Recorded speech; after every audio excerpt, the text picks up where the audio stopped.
খোয়াই জেলার দিকে নজর, যেখানে জেলার অন্যতম গুরুত্বপূর্ণ শহর তেলিয়ামুড়ায় ট্রাফিক ব্যবস্থার অবনতি নিয়ে সাধারণ মানুষের মধ্যে অসন্তোষ বাড়ছে।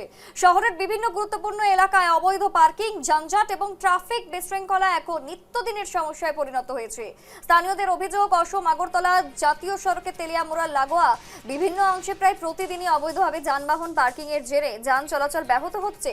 বিশেষ করে সপ্তাহের হাটবার সোমবার এবং শুক্রবার তেলিয়ামুড়া ফলবাজার থেকে অম্পি চৌমোহনী পর্যন্ত জাতীয় সড়কের দুপাশে শতাধিক অটো রিক্সা এবং সেই সঙ্গে ই রিক্সা দাঁড়িয়ে থাকায় তীব্র যানজটের সৃষ্টি হচ্ছে। সেই ছবি আমাদের ক্যামেরাতেও ধরা পড়েছে। দেখুন সেই ছবি, যেখানে স্থানীয়দের অভিযোগ রয়েছে বর্তমানে ট্রাফিক নিয়ন্ত্রণ ব্যবস্থা অত্যন্ত দুর্বল। তবে এসব অভিযোগ অস্বীকার করেছেন তেলিয়ামুড়া ট্রাফিক ইনচার্জ নিবাস চন্দ্র দাস।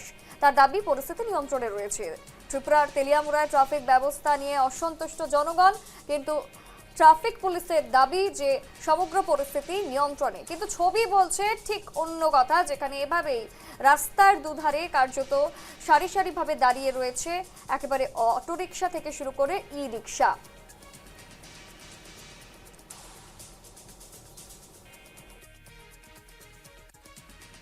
তেলিয়ামুড়া ট্রাফিকে বিশেষ করে মানডে এবং ফ্রাইডে ও দুদিন মার্কেট ডেতে খুব ট্রাফিক জ্যাম হয়।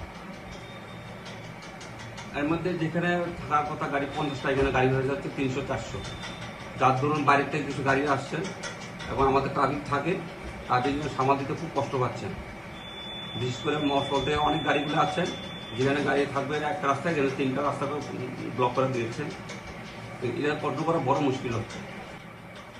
অ্যাকচুয়ালি এখানে তেলিয়ামুড়া টাউনে আমাদের ট্রাফিক ডেলি বাজারের দিন যে দুজন ট্রাফিক থাকে জাম সরানোর জন্য, এবং আমাদের গাড়িগুলো থাকে ট্রাফিক যাতে কন্ট্রোল থাকে, সেটা চেষ্টা করা হচ্ছে।